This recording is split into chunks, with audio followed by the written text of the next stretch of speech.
Are you a podcaster? Maybe you've got that big idea and you're looking for a network to join.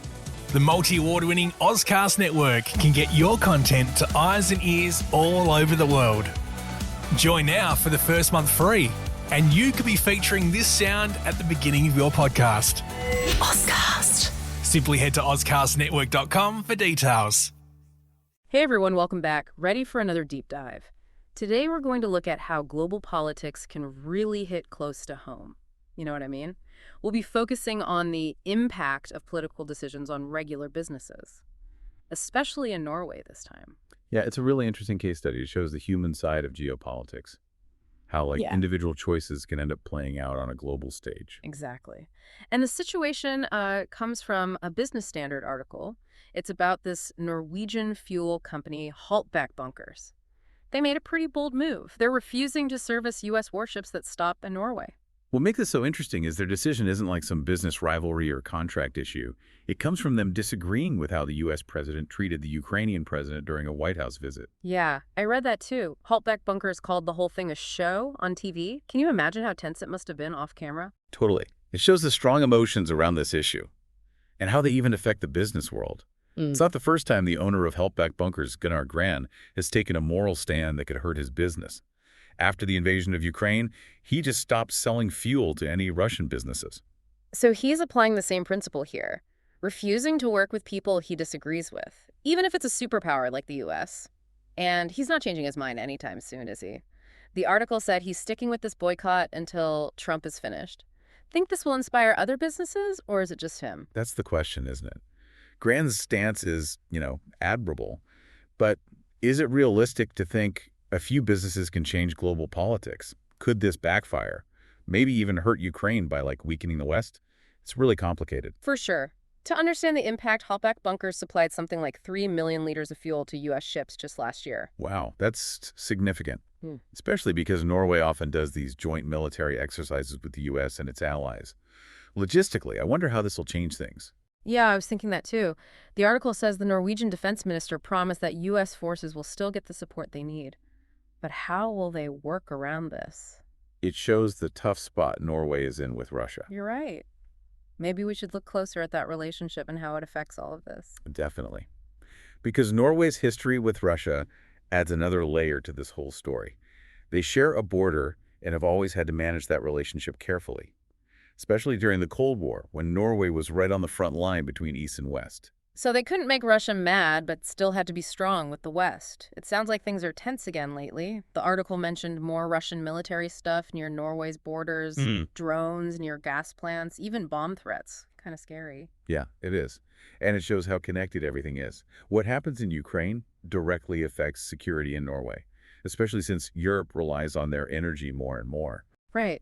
And about Ukraine, we should talk about that Trump-Zelenskyy meeting that started this whole fuel boycott in the first place.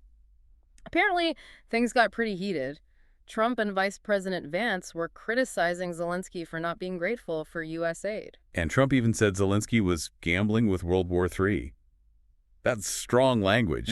You can see why someone like Gunnar Gran would be upset by that. Do you think that's typical U.S. diplomacy from Trump or something new? And how will that affect Zelenskyy's ability to, negotiate on the world stage with that kind of pressure?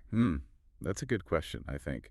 It's tough to say if it's a totally new U.S. strategy or just, Trump's style. But it definitely adds more tension to an already tense situation. And Zelenskyy trying to handle international pressure while dealing with war in his own country must be so hard. He does seem very strong. Even after that tough meeting, the article said Zelenskyy still thanked the U.S. for their support publicly. It seems like he was trying to smooth things over and show that strong bond between the two countries. Right. It shows he understands the, importance of keeping those allies close. Yeah. Even when it's tough. Yeah.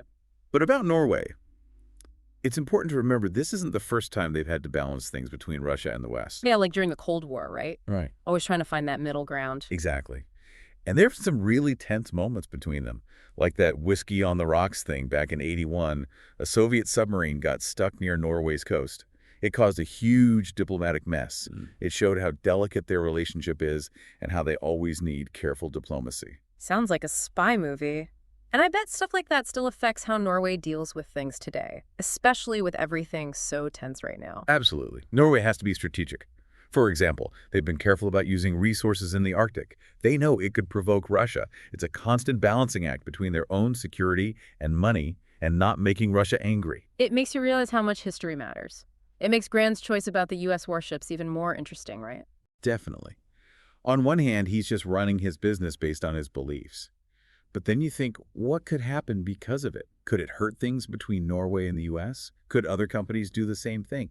Maybe we'll see more businesses trying to change foreign policy. He's like thrown a wrench into a machine that was already complicated. Who knows what will happen? We'll have to see. If Grand's boycott gets bigger, it could give individuals and businesses a whole new way to influence things globally.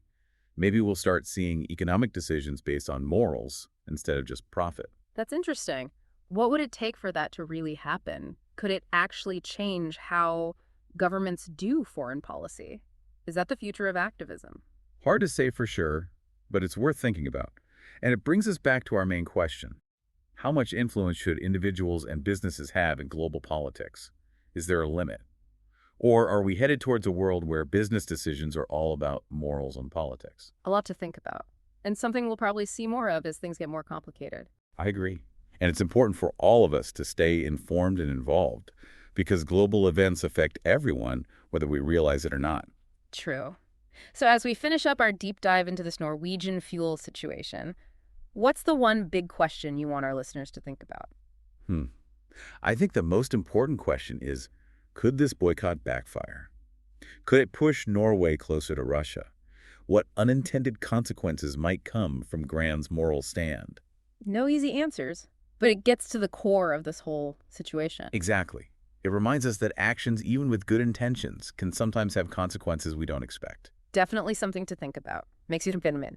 Even a small business making a decision based on what they believe in can have a global impact. It really shows how connected we all are and how what individuals do, especially now, can have huge unexpected consequences, even reaching the highest levels of international relations. So as we wrap up this deep dive, what's the biggest thing that stood out to you about this? What's the key takeaway for our listener? The biggest takeaway, I think, is that the lines are getting blurry between business and personal ethics and global politics.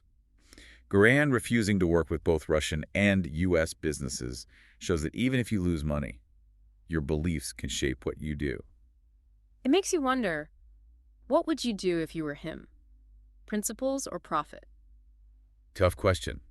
And I think more business leaders will have to face that in the future. As things get more unstable globally, we'll see more businesses having to take a stand on issues that go beyond just making money. Like we're moving into this new era of corporate responsibility, where customers and the world are watching businesses not just for what they make, but for what they do on the world stage. Exactly.